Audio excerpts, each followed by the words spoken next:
Gracias, señor presidente. Iskrene čestitke obema poročevalcema, tako gospodu Albertiniju kot tudi gospodu Danjeanu. Rad bi vas spomnil na tragičen dogodek, ki se je zgodil pred 7 leti, 12. marca v Beogradu. Takrat so ubili srbskega predsednika vlade Zorana Đinđića. Ubili so ga zato, da bi zaustavili normalizacijo, demokratizacijo in evropeizacijo Srbije. Niso je ustavili, so jo pa upočasnili.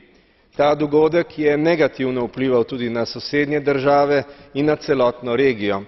Gospa Ashton, prosim vas, da pomagate in spodbujate proevropske sile povsod v naši neposredni soseščini.